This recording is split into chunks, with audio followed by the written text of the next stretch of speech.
bom dia, amém. Eu queria que você abrisse a sua Bíblia comigo em Provérbios, capítulo de número 30.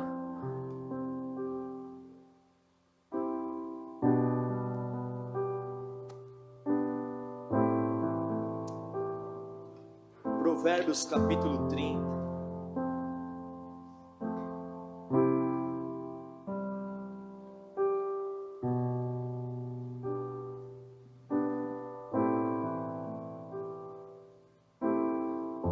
Eu queria nessa manhã falar com você sobre um assunto que eu considero ser pontual para esses dias que nós estamos vivendo.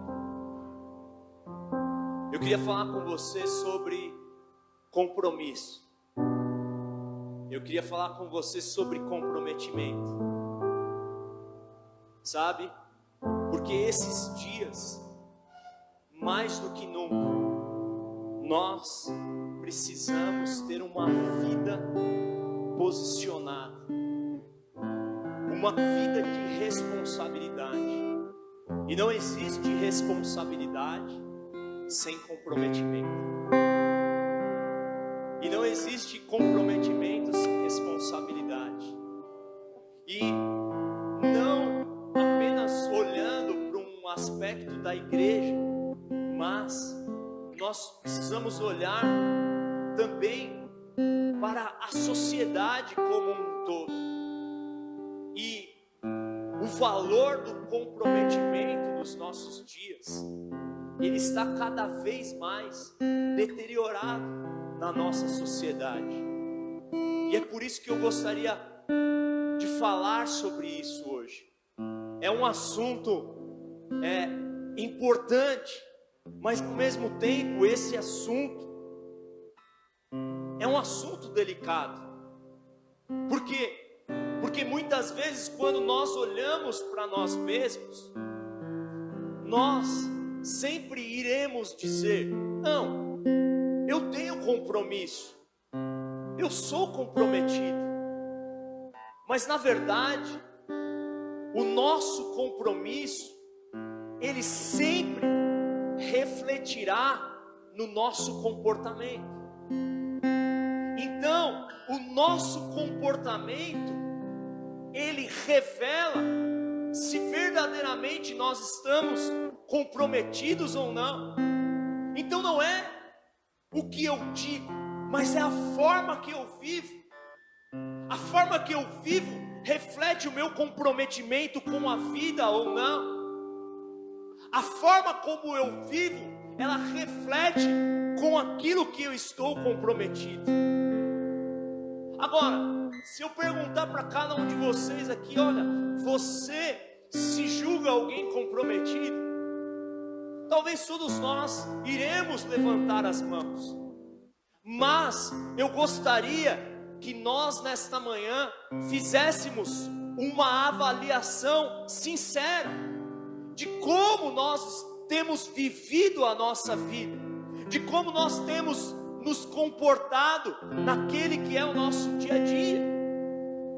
Sabe, eu estava pensando aqui, agora dia 12 de maio, eu vou fazer 20 anos de casado. E cara, o casamento é uma bênção. Quem é casado sabe disso. Sabe, eu não sei o que seria da minha vida, né, sem a Flávia. Ela mudou minha vida literalmente. Mas isso não significa o quê? Que o casamento não seja difícil, complexo, muitas vezes. Imagina para mim, quando eu casei, eu tinha 20 anos. É muito difícil um menino de 20 anos assumir a responsabilidade de uma casa e de uma família, né? Mas às vezes quando você tem 20 anos e, né, você quer casar, você só pensa em uma coisa, né, irmãos? você só pensa ali que seu casamento vai ser uma lua de mel, 24 horas o tempo todo. E aí quando você casa, você descobre que não é assim. E aí você fala assim, cara, é propaganda enganosa. E eu lembro bem disso porque quando eu casei, a gente foi para a lua de mel. E quando nós voltamos para casa, eu passei na casa da minha sogra para pegar alguns presentes que ainda tinham ficado lá. E aí a gente foi para casa. E quando a gente chegou em casa, um virou para o lado, o outro para o outro, e a gente começou a chorar. E aí, eu lembro porque na casa do meu pai, quando eu ia me barbear, apesar que eu não tinha barba quando eu casei, mas tinha umas pelugens aqui. Quando eu ia me barbear, eu ia lá e pegava o barbeador. Quando eu ia passar desodorante, eu ia lá no armário, pegava desodorante. E aí, quando eu comecei a comprar isso, eu falava, cara, mas Gillette é feito de ouro, por que custa isso daqui, meu? E daqui a pouco passou o primeiro mês, a gente estava lá, comidinha, né? Sabe o que eu gostava de comer? Arroz, assim, um arroz fresquinho, salsicha com molho, né? E purê de batata. Comida perfeita. E a gente estava lá, era tudo perfeito. Estava lá. Daqui a pouco, chega o quê? Aluguel para pagar. Conta de luz. Conta de telefone. E cara, todo dia, daqui a pouco comecei a ficar com medo de passar perto da caixa de correio. Coloquei um morteiro, lembra os morteirões que a gente estourava na festa junina? Coloquei um morteiro na caixa de correio. Quando eu era menino, vou confessar aqui meu pecado. Quando eu era menino, eu fazia isso, colocava morteiro nas caixas de correio para estourar as caixas. Gente, perdão aqui, ó, em rede nacional. Cara, começaram a vir as contas, começou a vir a responsabilidade do dia a dia. Nós dois trabalhávamos. Passaram alguns meses, nós assumimos nossa primeira igreja para pastorear, com 21 anos de idade. A nossa vida era uma loucura. E aí, o que eu comecei a ver? Eu comecei a ver que, apesar de desfrutar de um casamento, eu teria que me comprometer com ele. Porque em todas as nossas relações, a gente sempre pensa no que eu vou receber disso. Qual é o benefício que isso vai trazer para mim? E não, eu não penso assim, não, o que eu posso dar? O que eu posso oferecer? Eu sempre estou pensando assim, o que eu ganho com isso? Quanto que eu vou ganhar? E aí eu comecei também a me deparar com os meus problemas. Porque quando eu era jovem, muitas vezes meus pais me pediam para ajudar em casa, certo? Só que eles não exigiam de mim. Então eu ajudava muito pouco, entendeu? Porque meu salário não era nem R$500. Então às vezes eu pagava ali uma conta de telefone, um negócio que eu comprava e tal. Mas era esporádico. Meu irmão não. Meu irmão já ajudava em casa mais que eu. Porque ele era mais velho.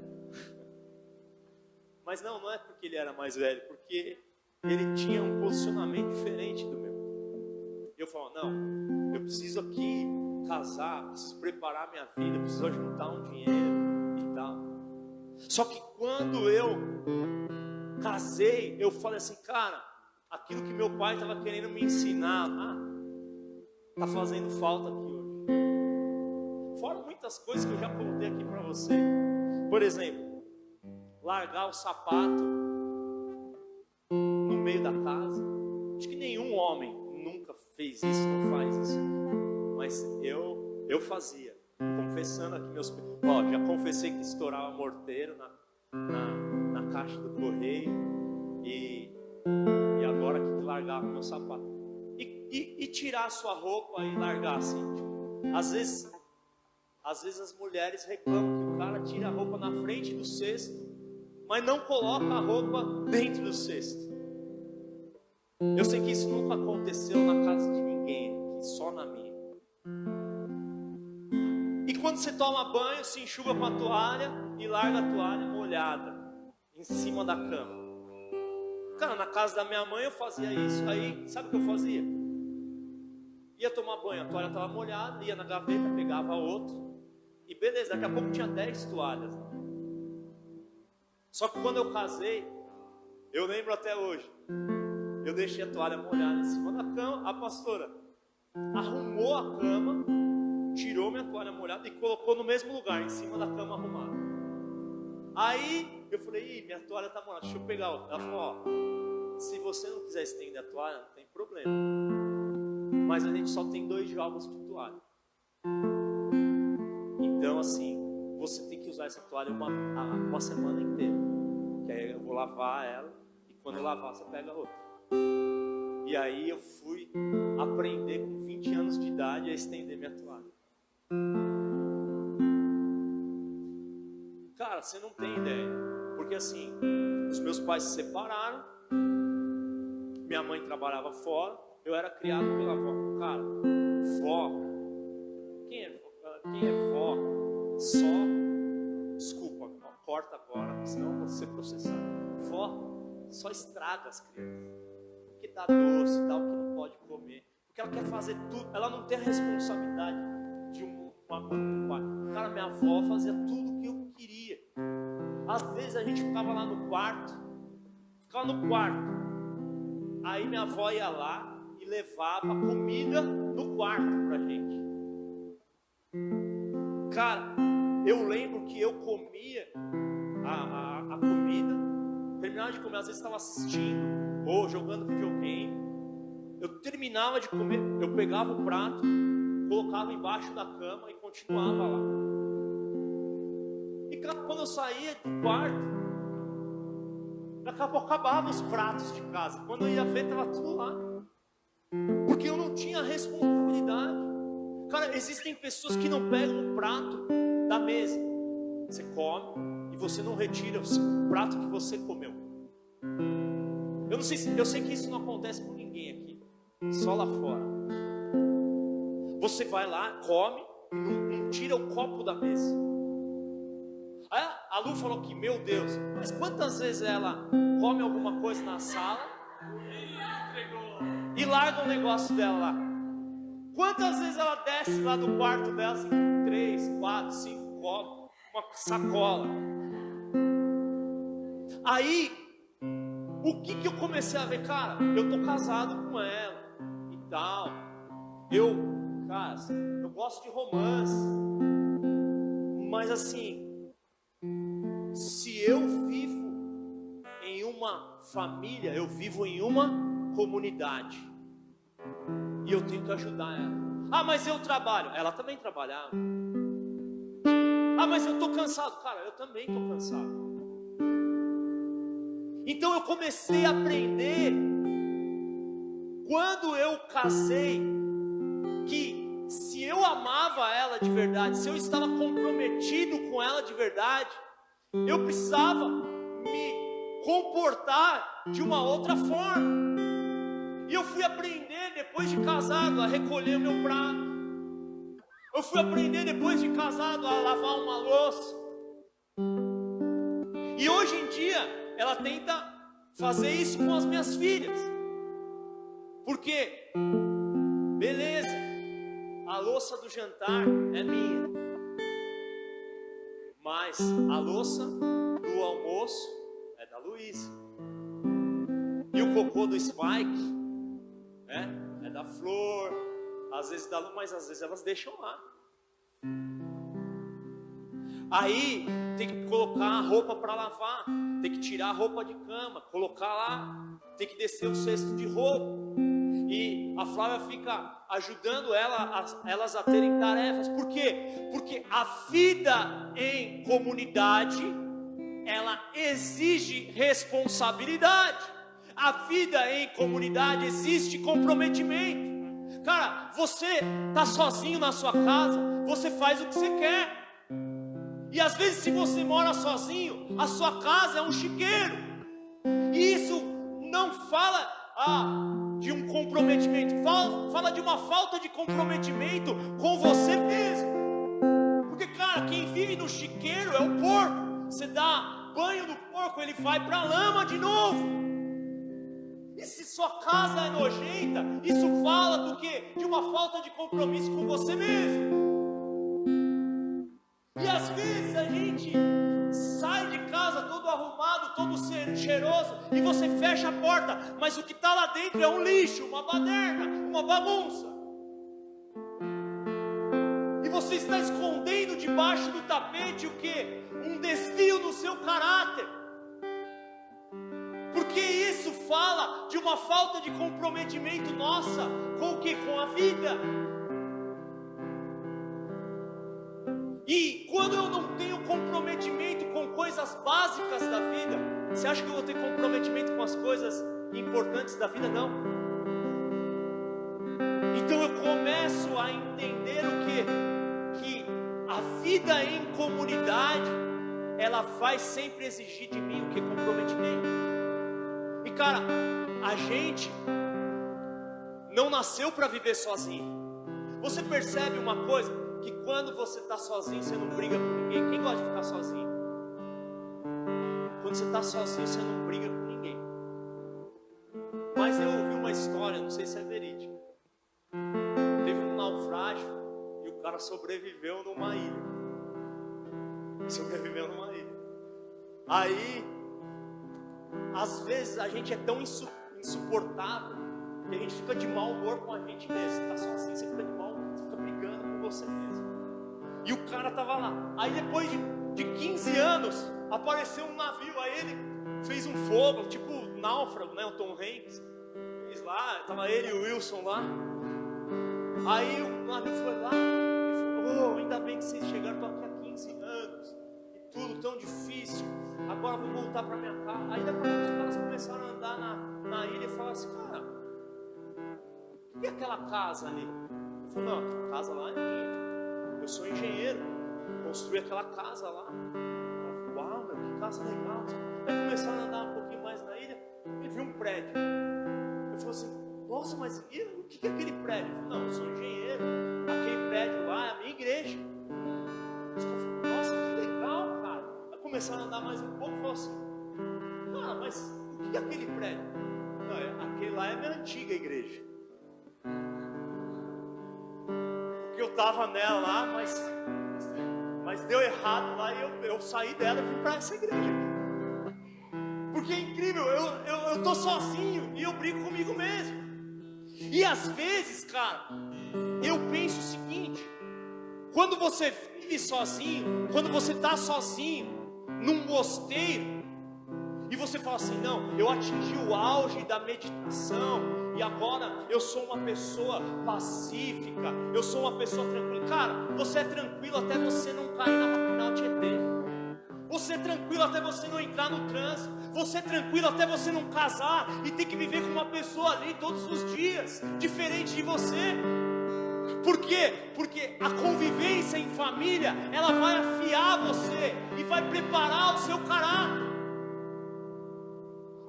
Eu gosto de ficar sozinho é muito bem, muito bom. A solitude, ela fala do que? Da glória de estar sozinho. Mas a solidão, ela fala da dor de estar sozinho. Você pode até ficar sozinho por um tempo, mas a solidão, ela vai trazer sofrimento para você. E você não foi chamado para andar sozinho, mas nós fomos criados por Deus para vivermos em comunidade. A verdade sobre isso é que você nasceu numa família. E quando você nasce numa família, a família é uma espécie de uma mini comunidade. E o que é a igreja? A igreja é a família de Deus. São os filhos e filhas de Deus reunidos como família. É por isso que nós nos chamamos de irmãos. Por quê? Porque o nosso pai é o mesmo pai.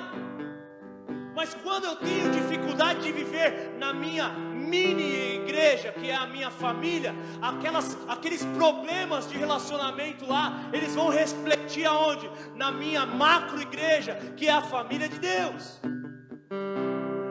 Mas no fundo, se você quiser ter relacionamentos saudáveis, você vai precisar o quê? Estar comprometido com eles. Agora, se você olhar para a sua família, para o seu casamento, só pensando no que a sua esposa vai dar para você, no que os seus pais vão dar para você, você vai se frustrar. É por isso que aqui em Provérbios, no capítulo 30, versículo 15, diz assim: duas filhas têm a sanguessuga, certo? Qual que é o nome delas? Da primeira e da segunda. Dá também. Por quê?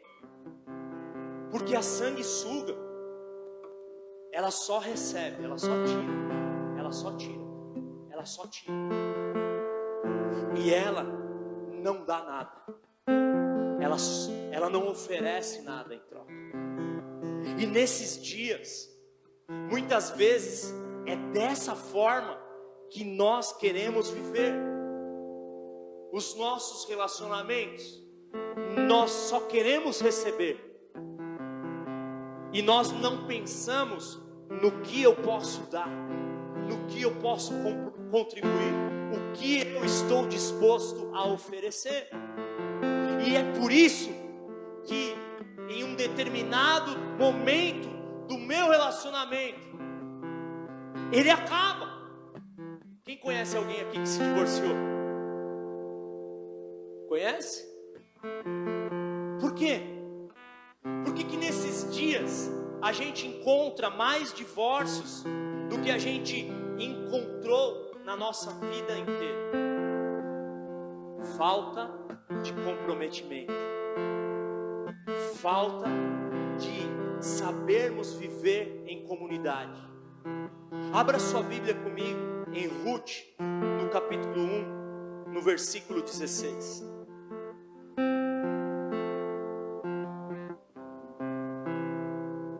Às vezes, as pessoas falam assim: mas o pastor é bonzinho, mas a pastora é boazinha, por isso que eles vivem bem como casados. Não, cara, eu tenho as minhas chatices, eu tenho os meus problemas, eu tenho as minhas dificuldades, e só a Flávia para me aguentar mesmo. E às vezes ela fala para mim: nossa, graças a Deus que Deus deu você também para me aguentar. Por quê? Porque todo relacionamento, ele vai ter os seus desafios. A questão da vida é exatamente o que? Como eu vou me comportar diante dos desafios da vida. E eu gosto muito do livro de Ruth, porque Ruth, ela tinha uma sogra, infelizmente. Mas o que aconteceu? Assim, qual que eu julgo ser o cara mais sortudo que existiu no planeta? Adão. Por quê? Porque não tinha sogra. Adão, o único cara que não tinha sogra, o cara mais feliz. Quando eu imagino Adão, eu imagino ele como? Sorrindo. Mas Ruth não desfrutou desse benefício. E Ruth era uma moabita, e o marido dela morreu. E o irmão do marido dela tinha uma outra irmã que era órfã. E as duas moravam junto com a sogra que chamava Noemi, em Moabe. E aí chegou um determinado momento que Noemi falou assim: eu vou embora para minha casa, vou voltar para Belém. E aí as duas falaram: não, a gente vai com a senhora. E aí a Noemi falou: não, filhas, fiquem com o seu povo, arrumem outro marido, vocês são novas ainda, vocês têm toda uma vida pela frente. Orfa falou assim: obrigado, já que insiste, é isso que eu vou fazer. Deu um beijo nela, chorou e foi embora. Agora Ruth, ela teve um comportamento diferente, porque Ruth, ela entendia o que era uma aliança. Ruth, ela entendia o que era um compromisso. E Ruth disse uma das frases mais incríveis sobre comprometimento que nós encontramos na Bíblia. E quando Noemi falou para ela assim: não, vai embora, o que Ruth disse para ela? Versículo 16 de Ruth 1. Ela disse assim: Ruth, porém, respondeu: não insista comigo que te deixe e que não mais te acompanhe, porque aonde fores eu irei, aonde ficares ficarei, o teu povo será o meu povo e o teu Deus será o meu Deus. Onde morreres, morrerei, e ali serei sepultado. Que o Senhor me castigue com todo o rigor, se outra coisa que não a morte me separar de ti. Agora, Ruth não está falando assim: Noemi, você é perfeita, você é legal, você é divertida. Não, porque uma aliança, ela envolve valores dentro do nosso coração. Ela está falando assim: não, eu assumo um compromisso com você, eu assumo uma responsabilidade, eu não vou te deixar, eu não vou te largar, aonde você for eu irei, porque nós temos uma aliança, nós temos um pacto. Porque o que a gente precisa entender? Que comprometimento sempre exigirá de nós entrega, sempre exigirá de nós uma renúncia. Não existe comprometimento sem renúncia. Se você for ver literalmente num dicionário, o que significa compromisso? Significa uma obrigação assumida. É um compromisso, é uma obrigação que você assume. E quando eu casei, eu assumi uma obrigação com a Flávia. Quando nós tivemos a Luísa, eu assumi uma obrigação com ela. Quando eu vim para essa igreja e nós começamos a comunidade Rafá, eu assumi uma obrigação com você, porque o comprometimento fala sobre isso. Quando você aceitou o seu acordo de trabalho lá onde você trabalha, o que você assumiu? Você assumiu uma obrigação de entrar todos os dias em um determinado horário, de sair em um determinado horário, de entregar um determinado trabalho, e depois de 30 dias você recebe um determinado salário. Por quê? Porque você, um compromisso de trabalho é um contrato.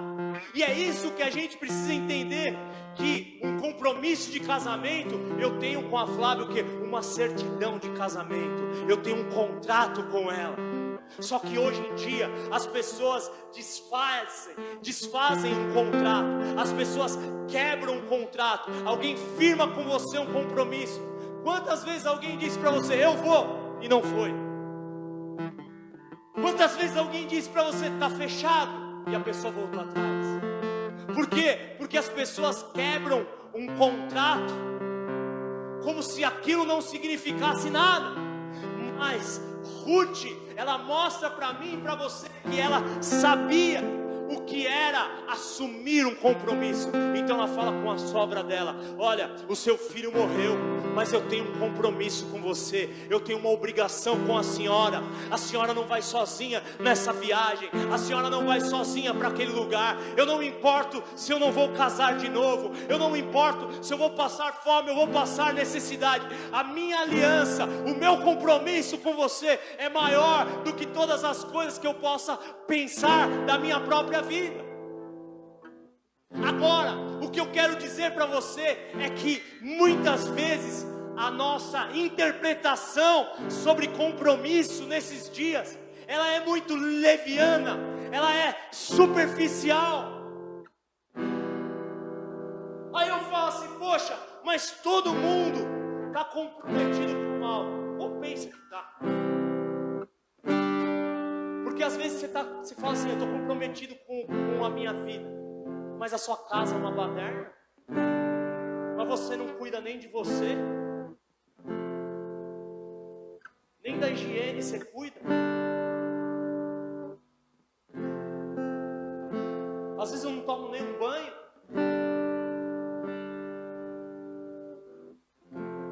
Às vezes não rasgo o sofá.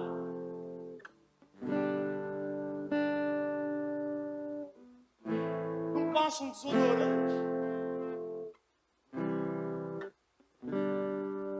Não tiro nem a ramela do outro. Chega para trabalhar, ela compra a ramela do outro. E você fala, não, eu estou comprometido. Às vezes a gente, cara, a nossa definição sobre o que é comprometido precisa ser revista.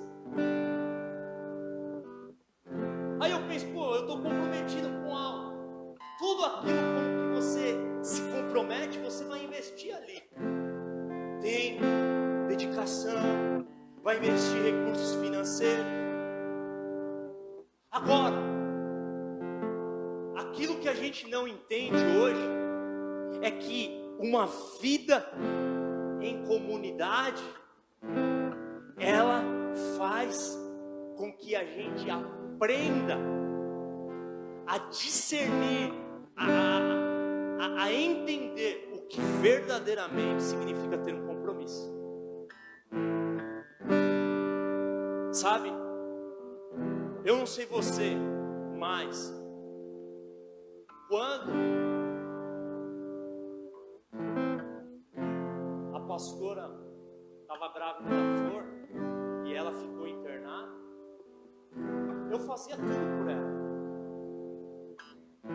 E às vezes quando a gente chega na nossa velhice, você vai dar banho em alguém,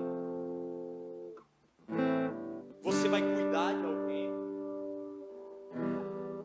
Por quê?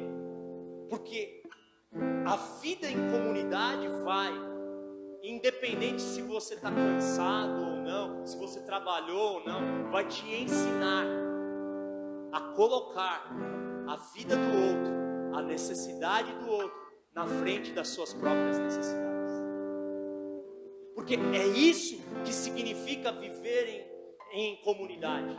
Abra comigo em 1 Coríntios, no capítulo 13, versículo 5.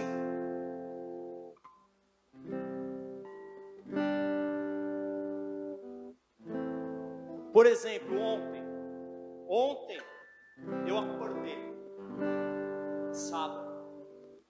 Cara, sábado é o único dia do meu descanso. Já acordei cedo. A gente tinha saído daqui da igreja na sexta tarde. A Flávia, para me acordar, soltou um spike em cima de mim. Ela falou, vamos fazer uma caminhada. Eu estava louco de vontade. Estava desesperado. Estava sonhando. Estava sonhando que eu era o falecimento. Eu não queria fazer caminhada, coisa nenhuma. Mas, cara, se aquilo é importante para ela, é importante para a saúde dela, então é importante para mim. Aí eu peguei, levantei, fui tomar banho, falei, vamos lá. Só que eu não fui com a cara feia, feliz, não é? Na resenha. Tá certo que depois ela pagou uma garapa para mim, um caldo de cana, e comprou o melhor bolo de milho que eu já comi na vida. Por exemplo, toda noite eu durmo coberto e acordo descoberto. Por quê? Meu Deus, está escrito aqui, ó. 1 Coríntios 13, versículo 5. O amor, vamos ler o papo, já vai. O amor é paciente, o amor é bondoso. não inveja, não se vangloria, não se orgulha, não maltrata, não procura os seus interesses. Diga, o amor não procura os seus interesses. Cara, olha como a vida em comunidade, ela é legal, porque ela me ajuda a trabalhar o meu ego, ela me ajuda a trabalhar o meu orgulho. Por quê? Porque o ego e o orgulho faz eu pensar o quê? Só em mim. Dá. Agora, quando eu casei com ela, o meu casamento com ela, imagina, 20 anos servindo ela, e eu tenho um pacto com ela. Eu falo para ela, tudo que você me pedir, eu vou procurar num lugar. Às vezes eu estou lá no quarto à noite, e a gente mora num sobrado, e ela fala assim, amor, uma água para mim, por favor. E eu falo, e o que aconteceu? O trio já entrou no mesmo lugar. Às vezes a gente está na sala, aí ela fala assim, amor, pega uma água. Mais alguma coisa? Quem não nasce para servir não serve para casar. Entendeu? Aí, beleza. Aí quando eu chego lá, papai, claro, meu bem, vou lá pegar a sua coisa. Aí quando eu volto, pai, né? Ele já é adolescente. Pai, pega um chá pra mim, por favor. Claro, filho. E meu amigo, vocês vão querer mais alguma coisa?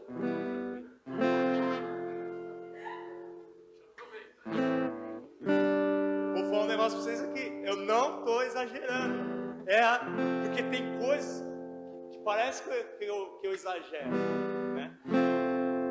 Porque assim, tem piada que se você não exagerar, não tem graça. Mas isso acontece literalmente assim. Mas o que é bom para isso? Isso ajuda eu a melhorar as questões relacionadas ao meu ego, ao meu orgulho. Ajuda eu a ser um ser humano melhor. Por quê? Porque eu coloco o interesse delas no meu lugar. Então, se é alguém que precisa ir na chuva, se é alguém que precisa tomar frio, esse alguém vai ser eu. Se é alguém que precisa sofrer, eu prefiro eu sofrer do que elas sofrerem. Porque eu coloco, mas você gosta de sofrer? Óbvio que não, meu irmão. Eu não gosto nem de tomar injeção, eu não gosto de sentir dor. Mas se elas forem sentir dor, então eu prefiro que isso aconteça comigo. Agora, a vida em comunidade com a minha família me ensina isso. Agora, não é fácil, porque eu tenho 3 mulheres. Então às vezes eu dou uma acelerada assim no trânsito. A Flor fala, Vinicioso. A Flor fala lá no fundo, pai, poxa, a Flor já dá até na cabeça assim, ô pai. Aí a Luísa vira e fala, tá tudo bem aí? Cara, são as 3. Mas assim, cara, 2021 Benjamin vai chegar pra me salvar. E eu não vou ficar mais sozinho nessa casa. Cansei. Olha lá, Luísa. A Luísa, ninguém quer. Porque todo mundo gosta de, olha aqui, ó. Ninguém quer perder o lugar. Agora, gente, vamos lá. Presta atenção numa coisa. Se eu faço o que eu quero, quando eu quero e como eu quero, eu só estou comprometido com uma pessoa. Com quem? Comigo mesmo. Mas, quando eu entendo que é a vida em comunidade, eu muitas vezes vou colocar o interesse do outro na frente do meu interesse. Ah, pastor, mas isso é se anular? Não. O amor busca os próprios interesses. Ah, pastor, mas eu não concordo, isso é se anular. Não. E eu vou te explicar. Porque eu não me anulo. mas eu descobri um lugar que é o lugar de maior prazer que eu tenho na minha vida. Aí você fala assim, pastor, qual que é o seu maior prazer? Quando você está comendo a picanha? Não. Pastor, qual que é o seu maior prazer? O maior prazer meu é quando eu faço a picanha, quando eu corto ela, selada, e com aquele sanguinho no meio, assim, sabe?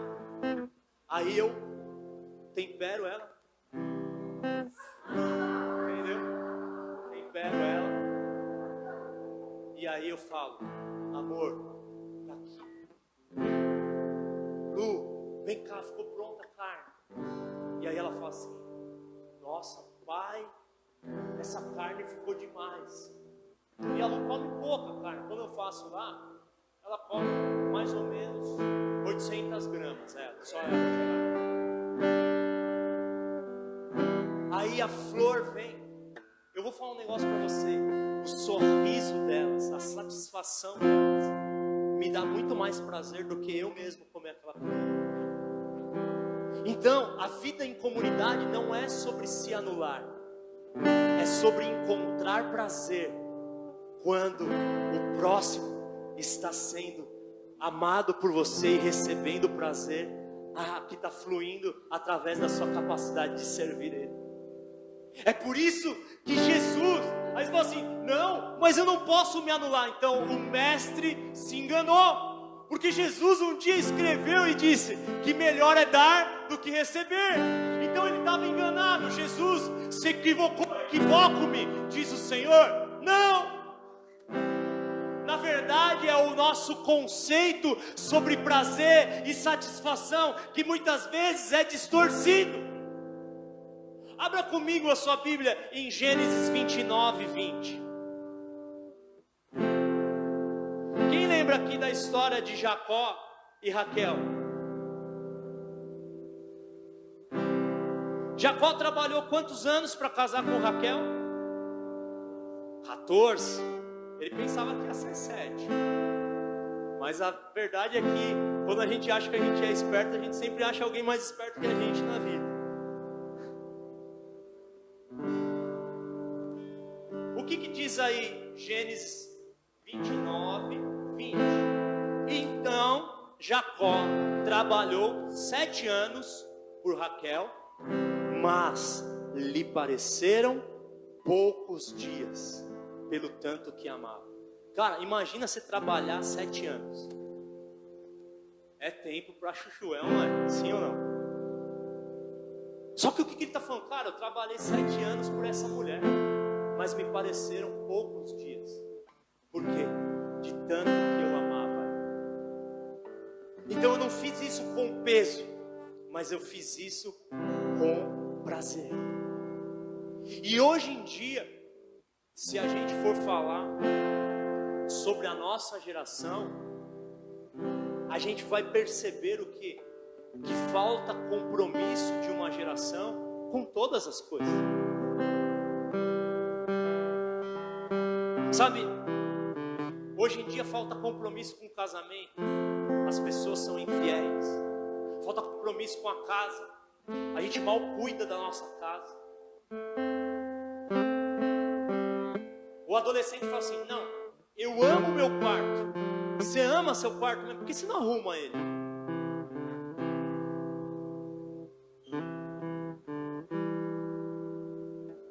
Falta compromisso com a família, cara. A gente fala que a gente está comprometido com a família, mas a família recebe de nós muitas vezes nosso pior tempo. Falta compromisso com o trabalho. As pessoas faltam, chegam atrasadas no trabalho, arruma atestado falso, migué. Falta compromisso com Deus. Porque quanto crente que não lê a Bíblia, quanto crente que não ora, quanto crente que não tem vida devocional. Porque isso fala do quê? Que falta compromisso. E mais do que isso, eu vou falar uma coisa: falta compromisso nos nossos dias com o corpo de Cristo. Amém? Então, Eu quero justamente enfatizar isso nessa manhã. Porque eu creio que a nossa definição de compromisso precisa ser restaurada nesses dias. Quantos creem nisso e concordam com isso? Então levante a sua mão e ore comigo e fala assim: Senhor, restaura a minha visão, restaura a minha definição de compromisso, que eu possa enxergar o que é compromisso, como o Senhor enxerga o que é compromisso. Porque quando o Senhor se comprometeu comigo, o Senhor deu o seu Filho, o Senhor entregou Ele para morrer numa cruz, porque o Senhor estava mostrando para mim que não existe compromisso sem doação, sem entrega e sem morte. Por isso restaura a minha definição de compromisso, para que eu possa viver de uma forma comprometida, em nome de Jesus. Você percebe como a gente ao lembrar do comprometimento de Deus com a gente, a nossa visão de comprometimento, ela já começa a mudar. Porque às vezes a gente está pensando que a gente está comprometido com algo, com alguém, quando na verdade a gente não está. Então, a primeira coisa que nós precisamos fazer nessa manhã é reconhecer a nossa falta de compromisso. Quantos entendem aqui que em muitas áreas da sua vida você não tem tido compromisso? Quantos entendem isso? Então eu quero orar com você. Levanta a sua mão e repete comigo. Fala assim: Senhor, eu reconheço a minha falta de compromisso com áreas da minha vida. Começa a falar para Deus qual é a área da sua vida que você não está comprometido com ela. Se você não tem tido uma vida de oração, uma vida de entrega ao Senhor, fala: Senhor, eu não estou comprometido com o Senhor. Se você não tem cuidado da sua casa, cuidado da sua família, fala: eu não estou comprometido com a minha casa. Fala: Senhor, eu reconheço isso nessa manhã. E fala: Senhor, me ajuda. Fala: Senhor, me ajuda a restaurar o meu comprometimento com todas essas áreas.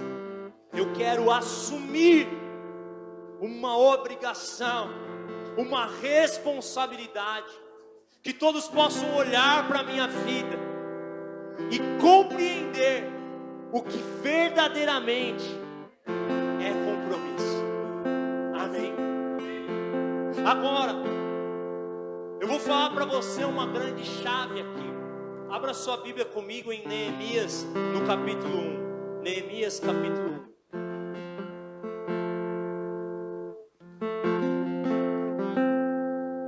Não vamos ler muito, senão a gente vai demorar. Vamos ler o 2, do 1 ao 3.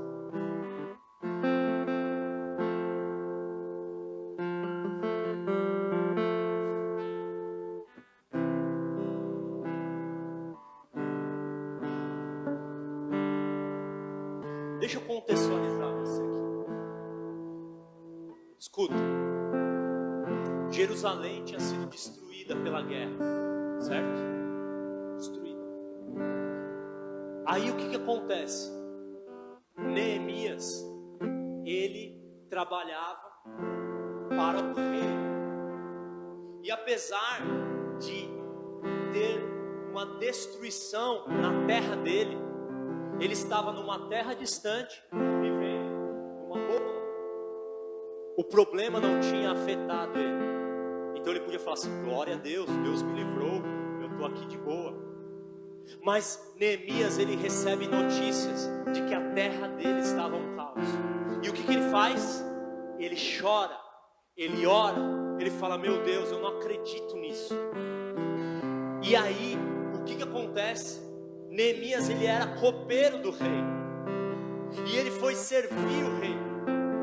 E quando ele foi servir o rei, ele deixou transparecer que ele estava triste. E isso podia até mesmo trazer a morte sobre a vida dele, porque o rei podia falar assim: o que você está com essa cara feia? Forca. O que você está com essa cara feia? Guilhotina. O que você está com essa cara feia? Vai vestir a camisa do Palmeiras. Ah, mas não tem mundial. Vai vestir a camisa do Palmeiras. Ele falou, tudo, forca, guilhotina, mas vestir a camisa do Palmeiras não. Neemias, ele estava ali. E ele arriscou a própria vida dele na presença do rei. Olha o que está escrito aqui. Neemias 2. No mês de Nissan, do 20º ano do rei. Qual rei aí? É esse daí mesmo. Na hora de servir-lhe o vinho, levei-o ao rei. Nunca antes eu tinha estado triste na presença dele. Por isso o rei me perguntou: por que o seu rosto parece tão triste? Se você não está doente? Essa tristeza só pode ser da onde? Essa tristeza só pode ser da onde? Do coração. Versículo 3. Com muito medo eu disse ao rei: que o rei viva para sempre. Como não estaria triste o meu rosto se a cidade em que estão sepultados os meus pais está em ruínas e as suas portas foram destruídas pelo fogo? Olha aqui para mim. Eu posso pregar essa palavra, aí você vai chegar em casa hoje, vai pôr aqueles bob no cabelo, vai limpar a casa toda, vai fazer faxina, vai lavar tudo, vai fazer de hoje em diante. Mas deixa eu te falar uma coisa, isso daí só vai durar uma semana, 10 dias.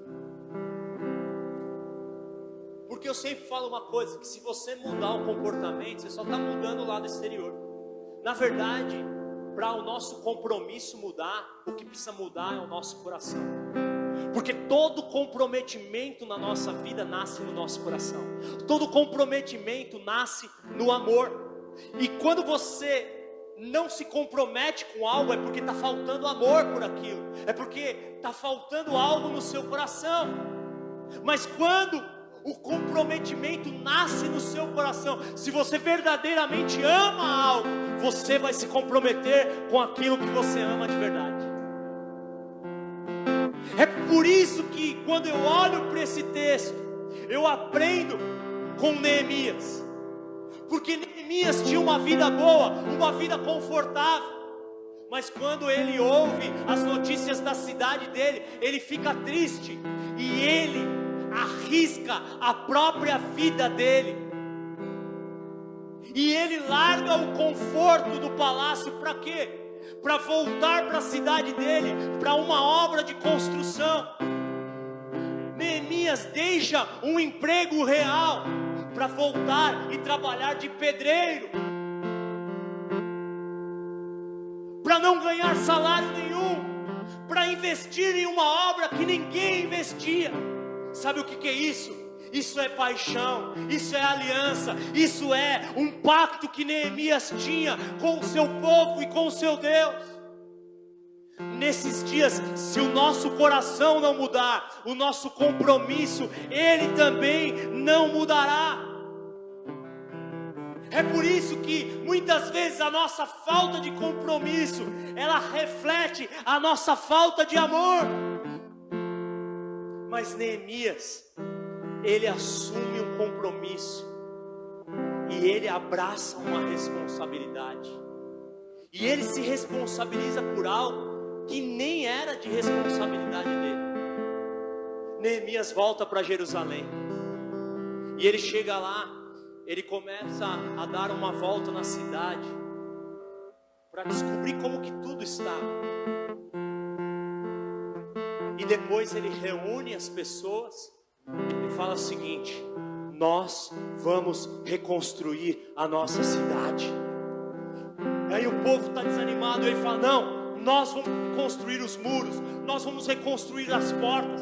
Eu recebi aqui um envio do rei, nós temos os recursos. E aí o povo que estava abatido, desanimado, ele começa a se levantar e ele fala: nós temos uma obra pela frente, vamos lá, Deus chamou, nós somos o povo de Israel, nós temos um Deus poderoso. E deixa eu te falar uma coisa, aqueles muros caídos simbolizavam o quê? As vidas que precisavam ser restauradas, porque não eram os muros que estavam destruídos, mas as vidas precisavam de restauração. E por que eu estou dizendo isso para você? Porque Deus, Ele me chamou e Ele chamou você para que nós possamos realizar uma obra aqui nessa terra. Levante a sua mão e diga: há uma obra me esperando. Olhe para a pessoa que está do seu lado e fala para ele: há uma obra a ser feita. Diga para ele: há uma obra te esperando. Sabe o que a gente está esquecendo nesses dias? Que a igreja, ela é o corpo de Cristo. Diga: a igreja é o corpo de Cristo. Diga: a igreja é o corpo de Cristo. Se você não ama a igreja, você não ama Jesus Cristo. Porque não tem como você dizer que ama Jesus Cristo e não amar a igreja. Hoje em dia tem gente que fala assim: não, eu amo a cabeça, mas eu não amo o corpo. Você vai chegar para sua esposa e falar assim: amor, eu amo sua cabeça, mas seu corpo eu odeio. Não tem como alguém dizer que ama a Cristo e não ama o corpo de Cristo. Romanos 12, 4 e 5. A Bíblia fala o quê? A igreja é o corpo de Cristo. 1 Coríntios 12, 27. O que a Bíblia fala? A igreja é o corpo de Cristo. Então, se eu amo Jesus, eu preciso amar o corpo de Cristo. E hoje em dia parece que é até uma moda. Pessoas que dizem viver uma vida e falam assim: não, eu amo a Deus, mas eu não tenho compromisso com o corpo de Cristo. Cara, isso não é amor a Deus. Isso é um engano, isso é uma mentira. Isso não é bíblico. Isso não tem fundamento nenhum. Eu amo o cabeça, mas eu não amo o corpo. E cara, os nossos olhos precisam abrir e a gente precisa ter um discernimento. Por quê? Porque se eu não estou comprometido com o corpo, eu não estou comprometido com o cabeça. Faz sentido, Plineu, isso daí que eu falei? O Plineu que é aqui, o meu termômetro. Se ele fizer assim para mim, eu mudo de assunto. Só que hoje existe uma moda. A galerinha, ela quer viver uma vida e ela fala: não, eu sou de Deus, eu amo Deus, Jesus é meu amigo. Mas e a igreja? Não, eu odeio a igreja. É impossível você amar a Jesus Cristo e não amar a sua noiva, não amar a igreja de Cristo. Na verdade, a minha falta de compromisso com a igreja, esse tipo de comportamento está muito mais relacionado com o quê? Com eu buscar o meu prazer, com eu viver uma vida de conveniência, mas não com as verdades bíblicas. Sabe qual que é o nosso problema? Eu quero casar, eu quero desfrutar de um casamento, eu quero ter relacionamento íntimo, porque é bom, eu gosto, mas eu não quero pagar as contas, eu não quero lavar a louça, eu não quero cuidar da casa, eu não quero trocar a fralda da criança. Eu quero só desfrutar dos benefícios de ser amigo de Deus, mas eu não quero viver com a responsabilidade de ser amigo de Deus. A verdade é que todo comprometimento vai exigir de nós trabalho, vai exigir de nós renúncia, vai exigir de nós sacrifício. Não é assim a vida de casado? É assim ou não é? Quem é casado aqui? Tem renúncia? Tem sacrifício? Tem trabalho, sim ou não? Mas tem benefícios. Por quê? Porque é assim que funciona a vida. O meu compromisso, ele vai ser refletido na onde? No meu comportamento. Agora, eu quero concluir essa palavra, porque eu gostaria que cada um de nós pudéssemos avaliar qual tem sido o nosso comportamento em relação ao corpo de Cristo. Fala para a pessoa que está do seu lado, qual tem sido o seu comportamento em relação ao corpo de Cristo? Se você fala, eu estou comprometido com o corpo de Cristo, não é o que você fala, mas como você vive, é como você se comporta. Então as suas atitudes, elas falam por você. Ah, eu estou comprometido com o corpo de Cristo. Cara, primeiro exemplo que eu vou dar aqui para você. Neemias estava comprometido com o povo dele, sim ou não? Qual foi a primeira coisa que ele fez? Ele foi para Jerusalém. Cara, se você está comprometido com o corpo de Cristo, se você está comprometido com uma comunidade, cara, o seu primeiro nível de compromisso, você precisa ir, cara, na igreja. Às vezes a gente falta num culto por uma besteira. Ah, tava com dor de cabeça. Cara, toma uma Neusaldina, não. Toma como que chama? Aquele Novalgina de pirona. Quem aqui já foi trabalhar com dor de cabeça?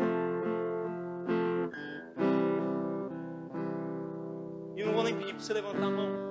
Quantas vezes você deixou de vir na igreja por causa do... Ah, perdi a hora. Cara, se você perder a hora no trabalho, você vai pra rua. Meu primeiro compromisso precisa ser ir. Ah, mas é no Google Meet, cara. Às vezes eu chego atrasado no Google Meet. É só clicar ali. Ou eu não vou, eu não clico no link. E aí eu falo, não. De onde eu sou? Não, sou lá da Rafá. Outro dia me chamou um pastor e falou assim: ô filho, a gente tem aqui internado na nossa casa de recuperação um menino lá da sua igreja. Ah, não tô sabendo. Qual é o nome dele? Cara, nunca conheci uma pessoa com esse nome na minha vida. Sabe o que acontece, meu irmão? Deixa eu te dizer, frequentar uma igreja é uma coisa, pertencer a uma comunidade é outra coisa totalmente diferente. E às vezes eu sou frequentador, mas eu penso que eu pertenço àquele lugar. É aquilo, eu vou quando eu quero, faço o que eu quero, faço do jeito que eu quero. Mas eu estou andando sozinho, porque eu estou comprometido comigo mesmo. Agora, vamos pensar numa coisa, cara. Turno de oração. Quanto você já veio? Às vezes a gente tem 3 compromissos na semana. A gente não vai. O primeiro nível de compromisso que você tem que ter, cara, é ir na igreja. Você faz parte lá? Então vai, mano. Fala pro seu irmão, vai, mano. Cara. Porque às vezes a gente fala assim, não, eu tenho um compromisso. Você percebe como na verdade eu estou achando que eu estou caminhando de uma forma, mas eu não estou. Ah, qual é outro comportamento que reflete o meu comprometimento? Cara, horário, pontualidade. Sabe, eu moro longe, meu irmão. Às vezes a gente tem que acordar 6 horas da manhã. Outro dia a Luísa gosta de acordar cedo. Ela acordou 3:30 da manhã. E ela ficava assim na minha cama ali, tipo, era 15 para 5, ela ficava, pai. Eu pensei que era o Espírito Santo. O Senhor fala com o teu servo. Ela, 15 para 5, pai, vamos chegar atrasado. Mas eu vou fazer o que, cara? Eu tenho um compromisso com você. Eu tenho compromisso com essa comunidade. Imprevistos acontecem, sim ou não? Sim. O problema é que o imprevisto virou sua regra. A sua vida é uma vida de imprevisto. E você nunca consegue cumprir um horário. Mas isso só revela a nossa falta de comprometimento. Ah, pastor, mas eu estou comprometido com a comunidade. Tá bom. No que você coopera com ela? Quem foi no banheiro hoje? Aqui na igreja. Tava limpinho lá? Tava bom lá? Será que você pensou quem limpou aqui? Quem cuidou do banheiro?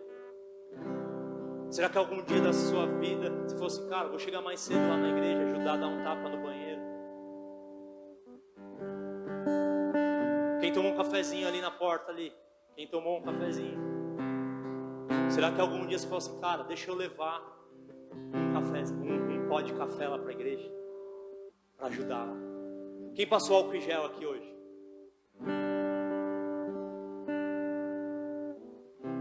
Às vezes a gente tem talentos e a gente pode cooperar.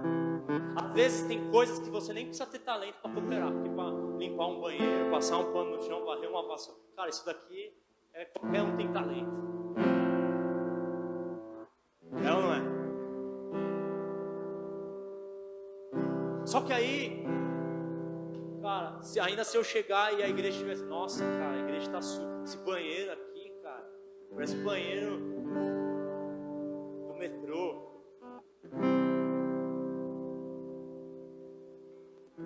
Qual é o seu nível de cooperação com esse lugar?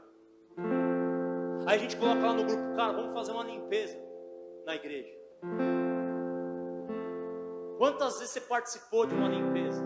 Aí você fala assim, não, mas naquele horário eu não podia. Tá bom, e no seu horário você fala assim, eu vou lá sozinho no meu horário e vou cooperar. Por quê? Porque eu uso, ou é só dá. E aí eu falo assim, não, eu estou comprometido. Você percebe como a nossa visão de compromisso, ela precisa ser mais profunda. Aí a gente chega aqui, cara, porque quem se compromete, investe. Então às vezes será que eu já pensei, as contas estão pagas. Agora aqui, ó, tem uma TV aqui, um projetor. Quem gostou aqui do projetor? Mas da onde saiu?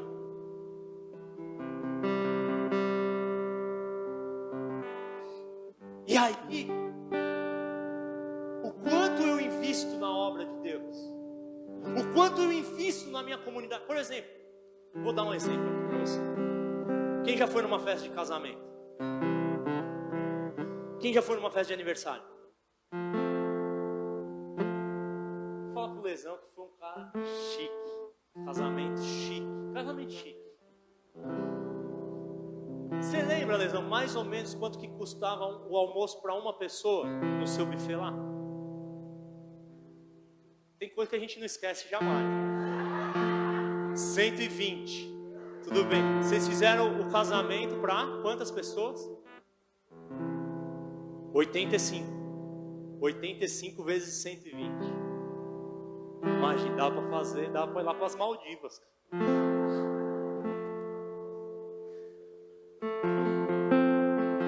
Aí beleza, certo? Qual que foi o seu presente para o Lesão e para a Ana de casamento? Uma Tupperware? Deu uma Tupperware.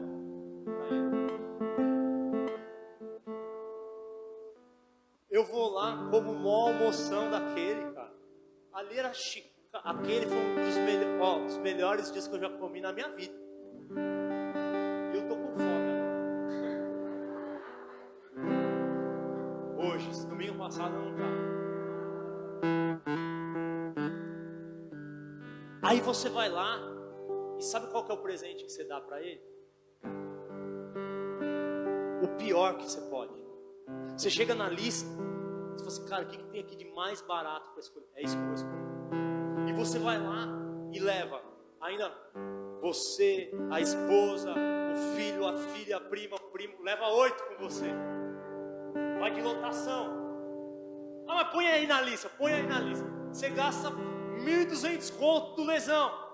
E o embrulho, ó, esse embrulho nosso aqui, isso daqui é o presente da família toda. Mas é assim que a gente se comporta. A gente vai no aniversário de buffet de criança. Qual que é o presente que você dá para uma criança? Cara, você chega lá, loja, brinquedo é caro ou não? Quem é pai sabe. Brinquedo é caro ou não? É caro. Aí você chega num quebra-cabeça, fala, quanto custa esse quebra-cabeça? 100 reais. Você fala, 100 reais. Vou fazer um quebra-cabeça manual em casa. Vou imprimir uma foto ali, vou fazer. Aí você chega na loja de brinquedos e fala assim, cara, não tem nada mais barato. Aí você vai lá e come no buffet, cara, come coxinha, croquete, quibe, come 18 brigadeiros, 17 beijinhos, e come bolo e sorvete, e fica na mesa do café. E o seu presente, o que é? Eu dei um quebra-cabeça artesanal. Aqui artesanal. Mas cara, esse é o nosso padrão. Hoje a gente está aqui. Eu já tomei café, tomei água, fui no banheiro, dei descarga, liguei a luz, o som está funcionando. Você sabe quanto custa um microfone desse aqui? Pesquisa. 8A. Pesquisa aí, ó. Tá com o celular? Pode pesquisar na internet. E aí você fala, nossa, o som tá ruim hoje. Sabe por que eu aprendi a tocar violão? Porque quando eu era do louvor da minha igreja, não tinha muita gente. Eu falei, cara, vou ajudar, vou dar uma força. Já dei aula para criança, já dei aula para adolescente, já fui líder de jovens. Sabe onde eu ficava? Já fui líder de cantina. E vendia, sabe o que na cantina? Vendia pastel. Depois limpava o tacho de pastel, fazia pastel. Já fiquei na recepção, já lavei banheiro, já dei banho em mendigo, já dirigi até um ônibus. Sem carne. Perdão, aqui ó, tô confessando. A gente ia lavar a igreja, cara. 2.000 reais aqui, o microfone. A gente ia lavar a igreja, saía, sabe o que? Só os ratatouille. Aí a molecada fala, pega, todo mundo andando descalço, fora, pra pegar o rato. Sabe o que é isso, cara? É você estar comprometido com um lugar. É você saber que as coisas não caem do céu. É você saber que a gente não tem uma árvore de dinheiro lá atrás, mas aqui a gente faz uma vaquinha e a gente paga tudo. E de quantos cultos a gente participa que a gente não dá nenhuma oferta? Aí eu falo assim, cara, não, mas hoje eu estou sem trocado. Hoje não dá mais desculpa, tem Pix, tem transferência. Mas sabe o que isso fala? O meu nível de investimento fala do meu nível de comprometimento.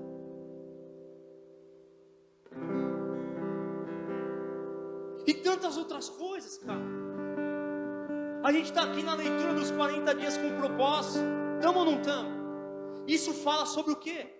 Isso fala do nosso comprometimento com essa casa, com esse lugar. Pô, pastor, que legal. Ontem a gente estava ali ouvindo o Cristiano e ele estava ali testemunhando. Não, essa semana estava lendo o livro e eu percebi muitas vezes, poxa, que eu tenho gastado muito tempo no trabalho. Cara, qual que é o preço desse fruto? Mas tudo isso fala sobre o quê? Fala sobre o nosso comprometimento. Participar. Ganhar vida. Quantos querem ver o inferno vazio quando você chegar lá na eternidade? Tá bom, o que você está fazendo para esvaziar o inferno?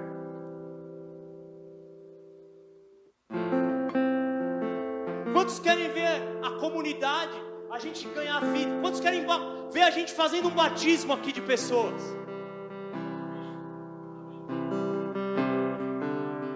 Quem você convidou para estar aqui hoje? Em quem você está investindo nos relacionamentos? Tudo isso fala sobre o meu comprometimento com essa casa. Sabe, o meu comprometimento com os líderes. Hoje eu vou sair daqui, eu vou almoçar lá na casa do pastor Edu. Mas cara, a gente vai comer rapidinho, porque na verdade não é comida. A gente tem uma reunião. Eu tô aqui ó, falando, tô falando demais. Ali você maciou, já tá fazendo.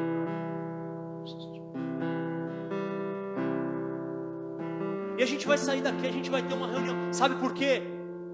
Porque a gente está buscando uma direção para você. A gente quer servir você melhor. A gente quer servir você com excelência. Porque eu não quero vir aqui e frequentar a igreja, mas eu quero pertencer a esse lugar. É por isso que quando chega ali em Neemias 4, estou acabando. O que acontece? Neemias constrói o muro até a metade. Diga, até a metade. Aí se levantam ali dois caras, Sambalá e Tobias. E eles começam a fazer o quê? Começam a espalhar boatos e falar assim: vocês não vão conseguir realizar essa obra. Essa obra, esse muro aí está frágil. Vai vir uma raposinha aí e vai derrubar esse muro. Vocês não estão com nada. E tal. E o povo lá trabalhando. Só que quando a obra chega na metade, o que acontece? O povo desanima. O povo se abate.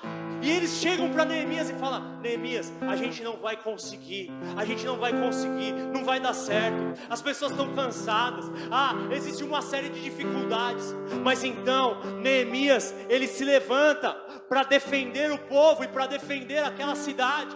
Porque quando você está comprometido com algo, você vai defender aquele lugar, você vai defender aquela obra, você vai defender a igreja de Jesus Cristo.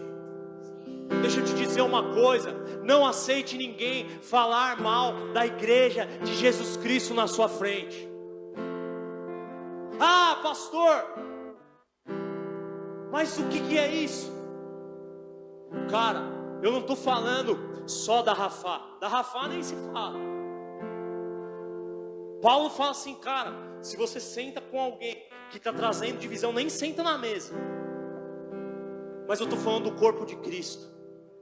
Às vezes fica na frente com pessoas que estão falando mal da igreja. E sabe o que você faz? Você fica quieto e você não fala nada. Porque se você está comprometido com o corpo de Cristo, a gente vai defender o corpo de Cristo.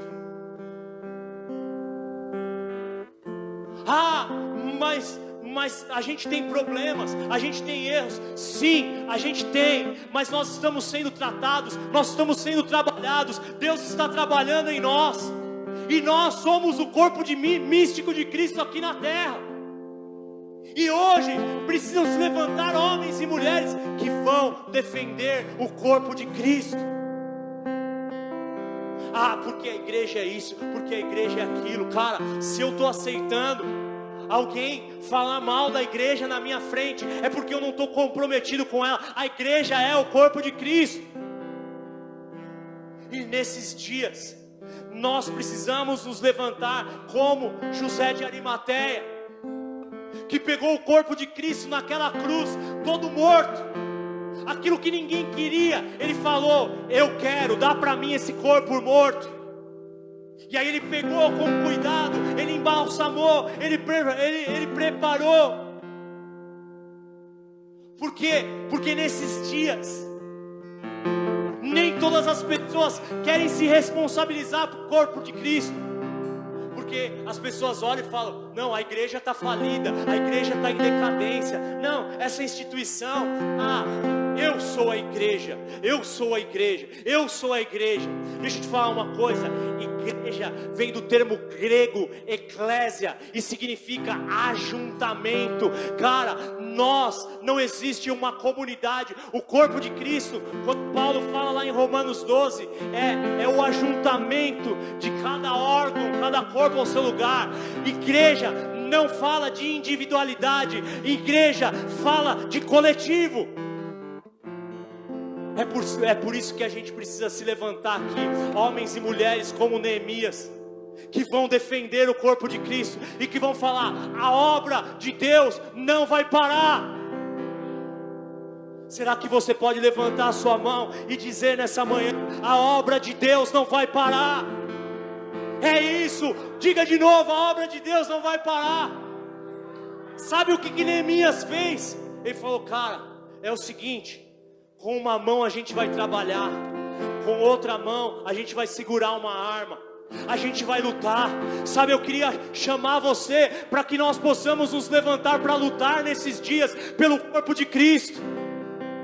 Existe um trabalho a ser feito, existe uma obra a ser feita.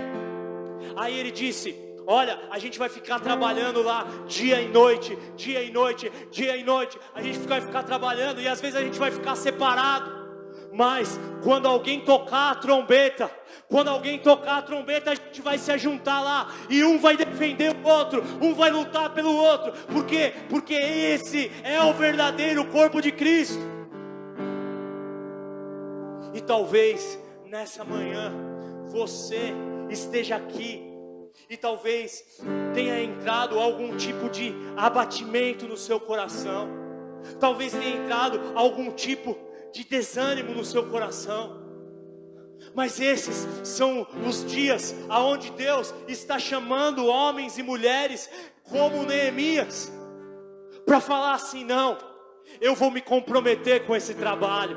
Não, eu vou vestir a camisa. Não, eu amo esse lugar. Não, eu valorizo esse lugar. Deixa eu te perguntar uma coisa aqui. Desde os mais antigos aos mais novos, Eric, Milena, David, o que essa casa ela representa para você? Quais foram as curas que você viveu aqui? Quais foram as experiências que você provou aqui? O quanto vale a pena nós lutarmos pela nossa comunidade? O quanto vale a pena nós lutarmos por essa obra que Deus começou um dia?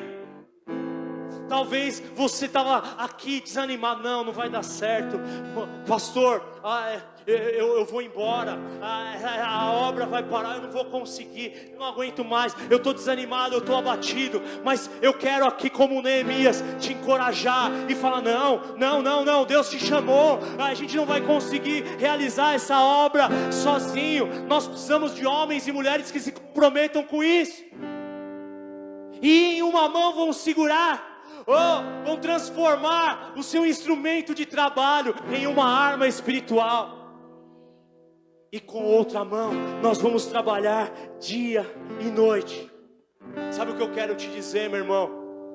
Que nesses dias sem comprometimento nosso, a obra muitas vezes que poderia ser realizada através da nossa vida vai parar. Mas a obra de Deus jamais vai parar. Com ou sem você, a obra de Deus jamais vai parar. Porque ainda que nós não nos levantemos, Deus levantará as pedras, e as pedras clamarão no nosso lugar, meu irmão. A obra de Deus não vai parar. A gente só precisa decidir nesses dias se a gente vai fazer parte daquilo que Deus está fazendo na terra ou não, se a gente vai fazer parte dessa obra ou não. E eu não sei você, mas a minha oração nessa manhã é a seguinte: Deus, não me deixe de fora daquilo que o Senhor está fazendo exatamente agora. Abra comigo a sua Bíblia em João no capítulo 5. Vamos nos colocar em pé em nome de Jesus.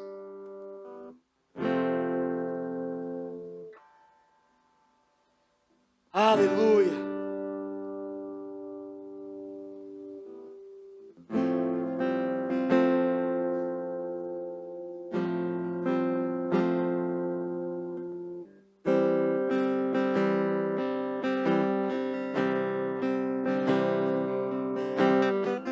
João 5:17.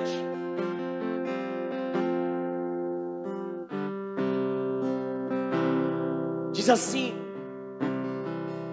disse-lhes Jesus: o meu Pai continua trabalhando até hoje, e eu também estou trabalhando. Diga: o meu Pai continua trabalhando até hoje, e eu também estou trabalhando. A grande questão é que Jesus, mesmo depois de 2000 anos, Ele continua trabalhando, Ele não parou.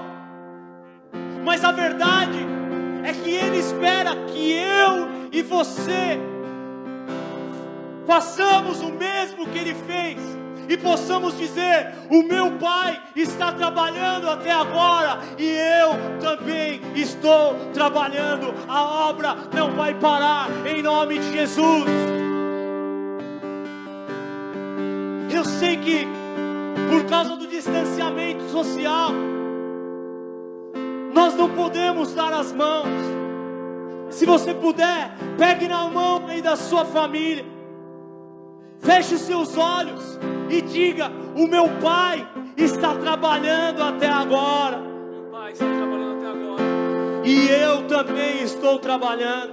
E eu também estou trabalhando. Diga: Senhor, perdão por toda letargia, por toda falta de compromisso. Mas nessa manhã, eu quero fazer dessa declaração de Jesus a minha declaração. O meu Pai está trabalhando até agora. Meu Pai está trabalhando até agora. E eu também estou trabalhando. E eu também estou trabalhando. Diga assim, levante a mão aí do seu familiar. E se você está sozinho aí, levante as suas mãos. Diga: um dia o Senhor perguntou a Isaías: Um dia o Senhor perguntou a Isaías: a quem enviarei? E ele respondeu: eis-me aqui, envia-me a mim. Diga: eis-me aqui, envia-me a mim.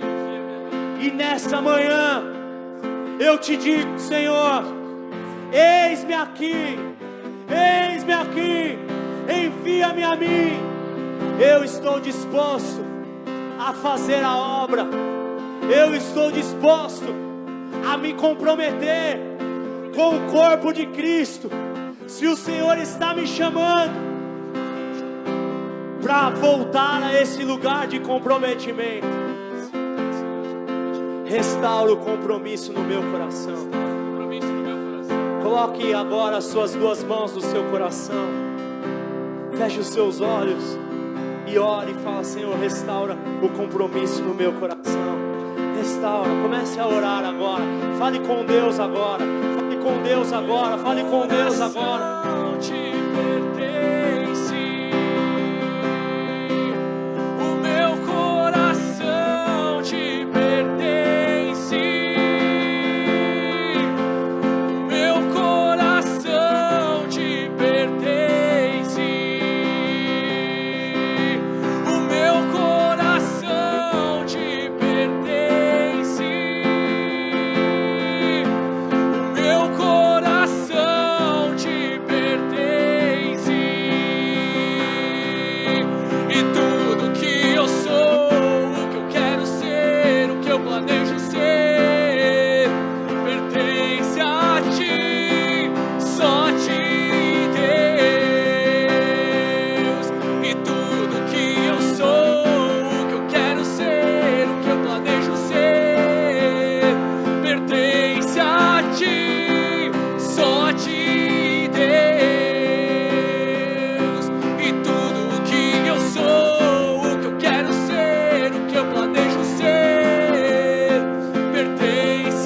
ti, só de Deus. E tudo que eu sou, o que eu quero ser, o que eu planejo ser, pertence a ti.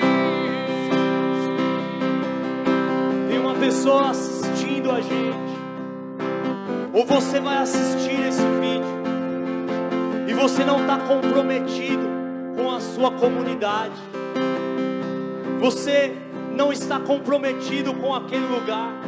Eu quero te dizer que todo o comprometimento, ele começa no seu coração, e a falta dele também começa no seu coração.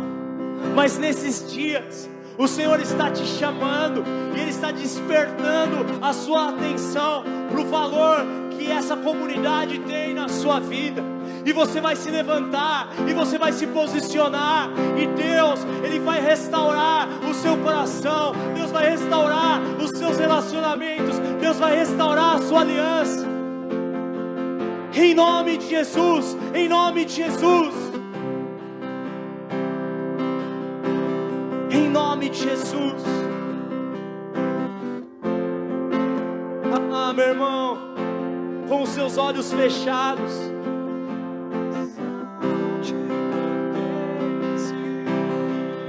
comece a lembrar o que essa comunidade ela representa na sua vida.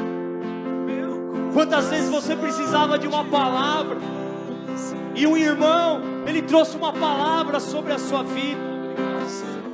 Quantas vezes você estava perdido e sem rumo, e você encontrou um lugar, você encontrou uma direção. Só você sabe o valor que essa casa tem. Se você é grato pela Rafá, levante as suas mãos e comece a agradecer por tudo que você viveu aqui, pela experiência que você viveu aqui nessa casa.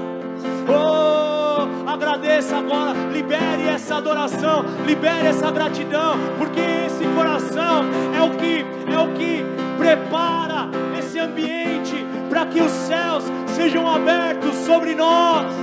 Libere, diga para o Senhor, diga: Senhor, obrigado por essa casa, obrigado pelo que ela significa para mim.